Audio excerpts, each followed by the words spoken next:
What's up guys? Today I'm going to review the PTM-10 and I can't wait to show you guys this awesome piece of gear. Let's get into it. It comes with this hard case with everything nicely packed. You have the unit itself with 3 receivers, AA batteries for the receivers, the power brick, the antenna and the extension cable for the antenna, 3 pairs of headphones and earbuds for the headphones, and the rack mount bracket. You also have the 1/4-inch jack for the headphone aux plug-in, extra screws, plastic plugs, and the antenna extension attachment for the rack mount bracket. Now I'm going to show you a video of me mounting the unit in our 16 unit rack mount with the bracket it comes with.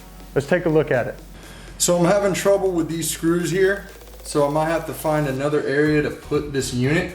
I'm thinking I might put it here now because this will not allow it to go in here.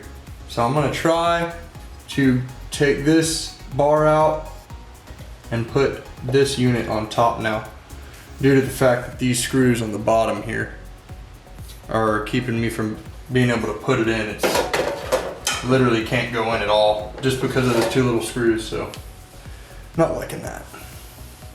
There's so many ways you can use this unit. However, the way the band uses it is a little different than normal. What I love about this unit is it delivers a stereo signal to your receivers, but the way we use it is so that each band member could have their own individual mix using a mono signal. We pan 1 receiver left and 1 receiver right, but you have to make sure the transmitter mode is on stereo and the receiver mode is on mono mode. So I figured I'd go ahead and show you guys the case that I have for our receivers on the PTM-10 and the PTM-22s. So this is the receiver for the PTM-22. I'm not really going over that today. I'll show you guys that in another video with the in-ear monitoring system video that I have coming. So here's the PTM-10 receivers. However, it did come with 3. We only need 2 for the vocalist and 1 guitar player.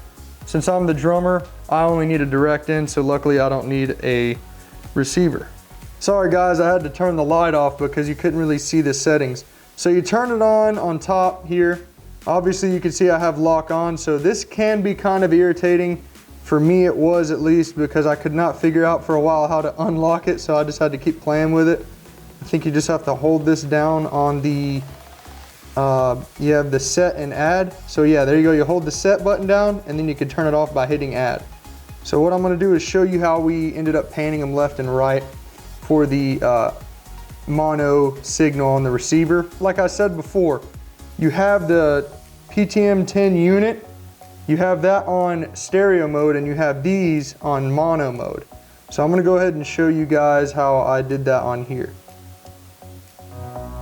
So basically you got your E9, your L1, your FO.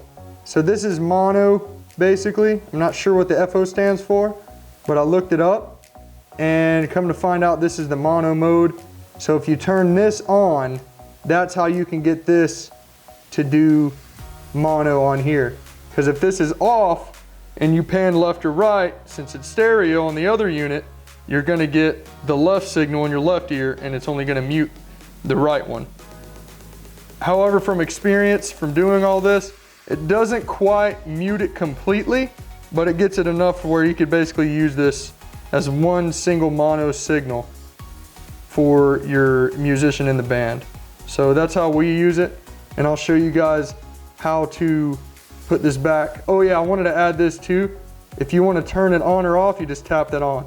So obviously we want it on. We'll go ahead and go back. That's lock. LO stands for lock. So then we're in this, and then if you tap it again when you're on that, that's how you could pan. So right here, if you hold, you can go all the way. Let's see here. So yeah, okay, this one's panned to the right. So when you see this little dash here, that means the one on the left is muted. So if I go all the way this way, and then you see that dash go on the other side, now I'm on all the way panned to the left. So now I'm gonna take it back and put it all the way on the right. So now this is the unit where I left it, the way I had it. So what I wanna do is go back into here. Wait a second, boom. This one always gets me kind of confused. So this is another con that I have on this unit. it's always kind of tricky to get back into it. So what I'm gonna do is turn it off, and then I need to lock it again. So I'm gonna turn it back on, got the channels. So let's go ahead and figure out how I can do it. Nope, see, it's pain in the tail again. See, so it's giving me a hard time. I'm trying to get back to the lock mode. That's the one I always have trouble doing. There we go. So I guess you hold this down. So you want to go to the FO that's on, and we're going to go to LO that's lock. We got lock on now. So you see the little lock symbol right there. It engaged. If you want to turn it off, boom, you can see it there again. So I want to turn it on, and you got this little gauge, this little lock icon there. You can see it. So yeah, guys, that's how we have it set up. The other one is on the opposite end. So I just wanted to give you guys a rundown on how to do that. All right, so now I'm gonna show you guys how to sync this receiver to the transmitter. It's pretty simple. All you have to do is go here, hit set. I'm gonna hit set again. I'm gonna change the channel because that's the channel I'm on currently with this one. It's 908. So here, I'll actually hit exit so you can see what channel I'm in. It's syncing, it's gonna say 908, 850, it's gonna say in. So you'll see that that's the channel I'm on now. But I wanna change it back to channel 1 to my previous setting. So I'm gonna go to set, I'm gonna hit down again, group 1, channel 1.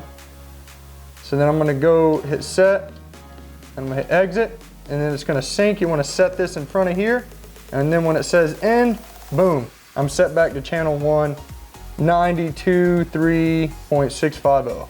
Same thing, pretty simple. I love that about this unit.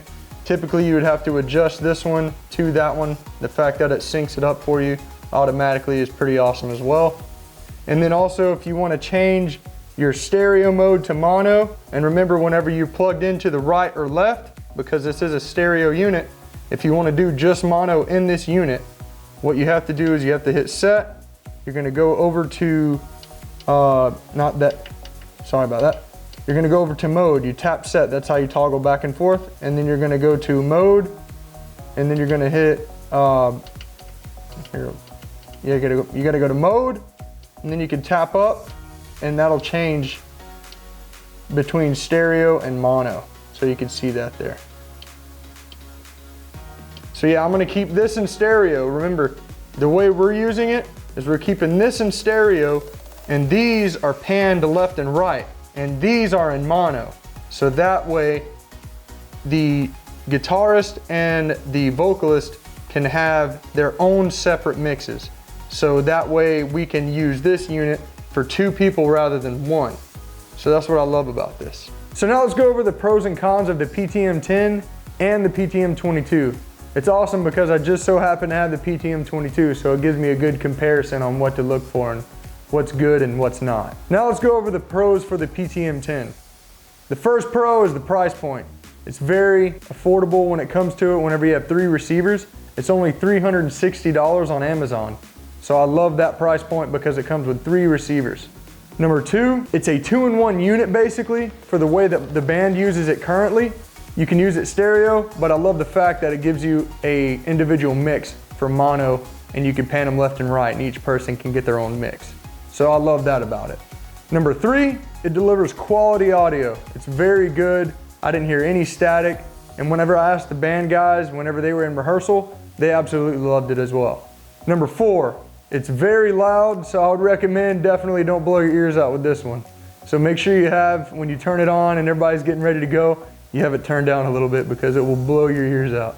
Number 5, it has multiple receivers and can connect to one single unit. So I love that about it. Number 6, it only takes up half of a rack space. So you can easily get 2 of these units. And if you wanted to build a compact in-ear monitoring system, that could be very small and it would be a lot easier to transport. So that's what I love about this. Now let's go over the cons on the PTM-10. Number 1, the antenna is a screw-on, not a quick attachment like the PTM-22. Number 2, it doesn't turn on when you turn the entire rack system on. Everything else turns on, but whenever you have that unit on and turn it off and then turn it back on, it stays off. So that can be very annoying. Number 3, I wasn't really able to put the unit where I wanted to exactly because the screws on the bottom of it were in the way. So I had to choose another space, which was fine, but still I wanted to be able to put it where I wanted. Now let's go over the PTM-22 pros and cons. Now let's get into the pros first. It comes with a quick attachment antenna. Like I stated before, whenever the PTM doesn't, you have to screw it on. Number two, the price point is even cheaper than the other unit itself with the PTM-10. This one is $254 on Amazon, so I love that about it. Number three, it's also a 2-in-1 unit. Number four, it delivers quality audio, so I love that about it. Didn't have any complaints from the bandmates, so that's a good thing.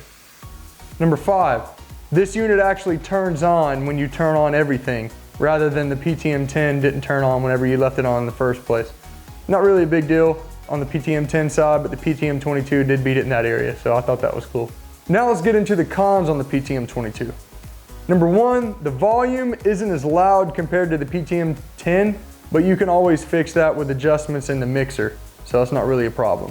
Number two, it's only delivering mono signals. It ain't really a bad thing. I mean, we always use mono, but if you did want a stereo, you know, that's really up to your taste and preference. So in our preference, it's perfect, but yours it might not be.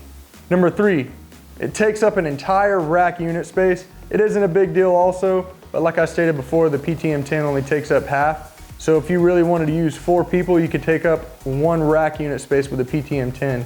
Rather than with the PTM-22, it's going to take up 2 rack spaces for 4 people. Like I said, it ain't really a big deal, but I love it other than that. There you go, guys. That's my likes and dislikes on the PTM-10 and the PTM-22 for you. Thank you guys for tuning in. I can't wait to see you in the next one. Don't forget to like, subscribe, and comment. See you guys later.